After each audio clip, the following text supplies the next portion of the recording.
जय हिंद साथियों, आप सभी लोगों का दिनेश सर IT में एक बार बहुत बहुत स्वागत है। जैसा कि आप लोगों को पता है, हम जब भी आते हैं कोई नई जानकारी नई अपडेट के साथ आते हैं। अब यहाँ पर एक इन्फॉर्मेशन निकल कर आई है कि जो CPCT की जो आवेदन है वो यहाँ पर प्रारंभ हो चुके भराना। जिन भी आवेदकों को CPCT के आवेदन बनना है या अप्लाई करना है, उनको सर्टिफिकेट प्राप्त करना है, तो वो लोग इसमें आवेदन कर सकते हैं। अब इस पहले आप लोग देख लो क्या कंडीशन रहती है पास होने के लिए, तो आपको समझ नहीं आ जाएगा कि हाँ हमको CPCT पास करना चाहिए कि नहीं। ठीक है, तो यहाँ पर देख लो, सबसे पहले आपको थ्योरी में पास होना पड़ता है। तो थ्योरी आपकी आती है 75 नंबर की। ठीक है, मैं बता देता हूँ आप लोगों को। थ्योरी आती है आपका 75 नंबर की। ठीक है, जिसमें से आपको 38 नंबर लाना अनिवार्य रहता है। अब 38 नंबर कैसे बटे रहते हैं आपका जो, ठीक है, ये आपको पास होने के लिए रहता है। अब 75 में से आप यहाँ पर देख लो, ये आपके जो 52, ठीक है, 52 नंबर आते हैं आपके पे जो क्वेश्चन आते हैं वो आते हैं कंप्यूटर। किसके आते हैं? कंप्यूटर क्वेश्चन आते हैं।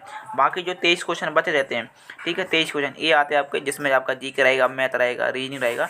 ये आपके देखिए दोनों मिला के हो जाएगा 75। तो यदि आपने पहले से कंप्यूटर आपने पढ़ा हुआ है, DC है या PGT है, जो भी आपका कंप्यूटर डिग्री है आपने पहले से पढ़े हुए, तो उसी में से आप लोग यहाँ पर पास हो सकते हैं। ठीक है, यदि आप चाहें तो उसमें पास हो सकते हैं। और यदि मान लो आपको यहाँ से नहीं मिल रहा है, तो आप लोग इसकी जो वेबसाइट है, इसकी वेबसाइट पे आपको जो प्रीवियस क्वेश्चन है वो यहाँ पर प्रीवियस क्वेश्चन मिल जाएंगे। तो आप लोग वो यदि पढ़ के जाएंगे प्रीवियस क्वेश्चन, तो आप लोगों को अनुभव हो जाएगा कि किस तरह के यहाँ पे क्वेश्चन यहाँ पे पूछे जाते हैं। उसी आधार पे आप लोग पढ़ सकते हैं। ठीक है, ये आपको मिल जाएगा। अब दूसरा बात है, आप लोग यहाँ पर कैलेंडर देखना है, तो आप लोग यहाँ पर कैलेंडर देख सकते हैं 2023 का कि कब कब एग्जाम होने वाले हैं। ठीक है, तो वो आपको यहाँ मिल जाएगा। और बाकी रूल्स हैं वो भी आप लोग यहाँ पर देख सकते हैं। और यहाँ पर टाइपिंग बता दूँ मैं, यहाँ पर टाइपिंग यहाँ पर चलती है। टाइपिंग क्या मांगते हैं यहाँ पर, तो मान लो हिंदी में टाइपिंग क्या मांगते हैं वो देख लो। तो हिंदी में जो टाइपिंग मांगते हैं उसमें मांगते हैं आपका, ठीक है, आपका 1 मिनट में 20 वर्ड पर मिनट। ठीक है, 20, ठीक है ना, WPS बोलते हैं। ठीक है ना, यानी 1 मिनट में आपका 20 वर्ड आपको टाइप करना चाहिए।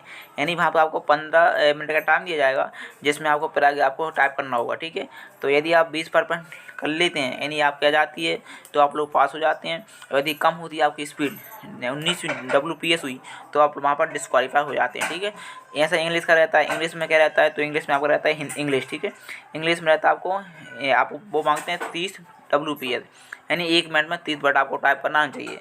यदि आप लोग 30 वर्ड पॉइंट आपके रह जाती है, 31 भी हो जाती है, तो आप लोग क्वालिफाइड हो जाते हैं, नहीं तो आप लोग डिस्क्वालीफाई हो जाते हैं। अब दूसरा सर, ये आपको सवाल ये होगा कि सर क्या हम किन दोनों में पास होना चाहिए, हमारा सर्टिफिकेट तब आएगा। तो उसके लिए क्या करना पड़ेगा, मान लो यदि आप लोग थ्योरी में पास हो जाते हैं, ओनली किस में, थ्योरी में अकेले में। ठीक है, थ्योरी में अकेले यदि आप पास हो जाते हैं थ्योरी में, ठीक है, तो वो रहता है, मान लो आप कितना 75 का रहता है, और मान लो आप लोगों के 38 नंबर आते हैं, तो आप लोग पास हो जाते हैं, तो आपका ये सर्टिफिकेट मान किया जाएगा। ठीक है, दूसरा है, आपने मान लो आप थ्योरी में पास हो जाते हैं, ठीक है, कितने थ्योरी में पास हो जाते हैं आप, मान लो थ्योरी में आपके नंबर आए 52 नंबर, प्लस आप हिंदी में पास हो जाते हैं, आपको हिंदी में आ गई मान लो आपको 22 WPS, तो भी आपका ये क्वालिफाई माना जाता है सर्टिफिकेट। नेक्स्ट तीसरा, मान लो आप इंग्लिश में भी आप हो जाते हैं क्वालिफाइड। ठीक है, मान लो आपको थ्योरी में पास हो गए आप, ठीक है, थ्योरी मान लो आपके नंबर आए 553, ठीक है, और आपकी जो इंग्लिश टाइपिंग है उसमें आपकी स्पीड आई है 35 वर्ड पर मिनट, तो भी आपका ये सर्टिफिकेट मान हो जाएगा। लेकिन कंडीशन क्या है, यदि आप लोग यहाँ पर देखिए, यदि आप लोग यहाँ पे जो थ्योरी एग्ज़ाम होता है उसमें आपके नंबर कम आते हैं, मान लो आपको 70 नंबर आए और आप मान लो हिंदी में पास हैं, तो ये आपका डिस्क्वालीफाई माना जाएगा। ऐसे ही आपके इंग्लिश थ्योरी में आपके 38 नंबर आए, इंग्लिश टाइपिंग में आपका जो आया 25 वर्ड पर मिनट आया, तब भी आप यहाँ पर डिस्क्वालीफाई माने जाएंगे। यानी इसमें कंडीशन क्या है, कंडीशन देख लो, कंडीशन इसमें का आपका जो थ्योरी में पास होना अनिवार्य रहता है। आपका थ्योरी में यदि पास हो जाते हैं, ठीक है, जो भी आप मान लो आप मेरे मान लो 40 नंबर यहाँ पे आए, ठीक है, अपने मान लो 40 नंबर आए यहाँ पर मेरे कंप्यूटर में, और आपका हिंदी में फेल है या डिस्क्वालीफाइड, इंग्लिश डिस्क्वालीफाइड है, तब भी आपका मान लिया जाता है। यानी आपको जो थ्योरी होती है उसमें पास होना अनिवार्य रहता है, चाहे आप किसी भी उसमें फेल हो। ठीक है, और आप मान लो हिंदी में पास हो जाते हैं, इंग्लिश पास हो जाते हैं, लेकिन थ्योरी में फेल हो जाता है, तब भी आपको फेल माना जाएगा, नहीं वो मान नहीं किया जाएगा। तो मेन बात ये है आपका, मेरा कहने का मतलब कि आपको जो कंप्यूटर थ्योरी क्वेश्चन आते हैं उसमें पास होना अनिवार्य रहता है, नहीं आपको 38 नंबर से ऊपर लाना पड़ते हैं। ठीक है, 39 ले आएंगे तो आप लोग यहाँ पर पास हो जाएंगे। ठीक है, अब यहाँ पर देख लें इसकी डेट कब कब रहने वाली है, वो आप लोग यहाँ पर देख लो डेट का। तो मैं यहाँ पर गया, देखिए इसकी जो डेट है वो यहाँ पर देख सकते हैं आप, इसकी जो डेट है वो देख लो यहाँ पर, कि वो डेट है आपकी 19 जून से इसके आवेदन वो प्रारंभ हो जाएंगे, यानी आप 19 जून से आवेदन भर सकते हैं। ठीक है, ऑनलाइन के माध्यम से। अब मान लो जिन लोगों को पहले से बना हुआ लॉगिन ID पासवर्ड, तो वो अपना लॉगिन ID पासवर्ड डाल के उसका न्यू मतलब उसमें फॉर्म भर सकते हैं। ठीक है, उसी के अंदर। दूसरा बात है इसकी जो लास्ट डेट रहने वाली है, तो 3 जुलाई तक लास्ट डेट रहने वाली है, यानी आप लोग 3 जुलाई तक आवेदन कर सकते हैं, ठीक है। अब इसको जो एग्ज़ाम कब होने वाले हैं, तो एग्ज़ाम इसके लिए जाएंगे आपको कब, 21 जुलाई को, 22 जुलाई को, 23 जुलाई को, यानी आपको 3 दिन चलने वाले हैं।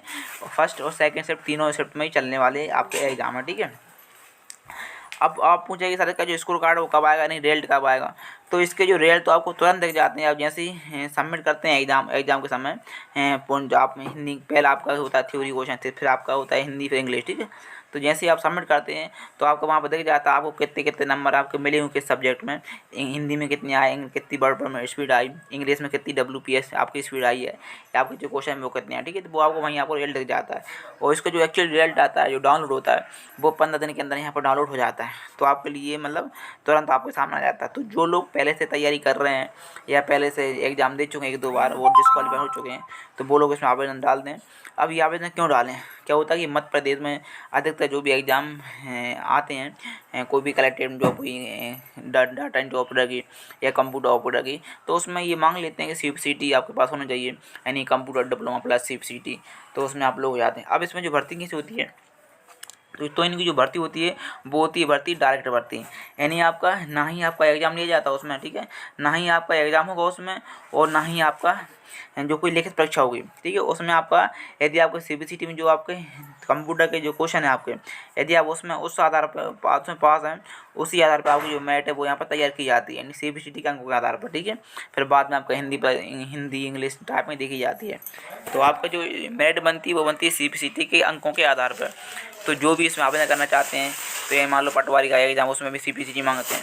तो हर एक जो नॉर्मल था कंप्यूटर वाला हुआ, ऐसा है कंप्यूटर ऑपरेटर वाला, तो उसमें CPCT अनिवार्य कर दिया गया है। तो आप लोग तैयारी कर लें, क्योंकि अभी मध्य प्रदेश में जो कलेक्टर ऑफिस है उनमें भी आने वाली कंप्यूटर ऑपरेटर की, डाटा एंट्री ऑपरेटर की, तो उसमें जो सिलेक्शन होता है वो अधिकतर बच्चों का CPCT के आधार पर होता है। यानी आपका CPCT होनी चाहिए, प्लस आपका कोई भी कंप्यूटर डिप्लोमा जैसे PGDC हुआ या DC हुआ, ये आपका डिप्लोमा डिग्री आपका होना अनिवार्य रहता है, तब आप लोग इसमें आवेदन कर पाते हैं। तो ये पूरी इन्फॉर्मेशन थी ताकि आप लोगों को जानकारी हो सके। वहाँ के आप लोग इस पोर्टल पर जाएंगे तो यहाँ से आप लोग फॉर्म को अप्लाई कर सकते हैं, ठीक। और भी जो निर्देश है वो भी आप लोग यहाँ कर सकते हैं।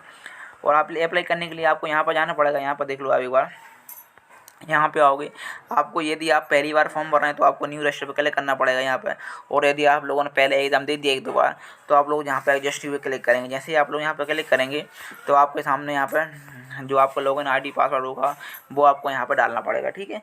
आपको जो पहले से बना होगा लॉगिन यूज़र ID, ठीक है, तो यहाँ पे आपको डालना पड़ेगा यूज़र ID, और यहाँ पे आपका पासवर्ड और कैप्चा नंबर डाल के आप लॉगिन करेंगे, ठीक है।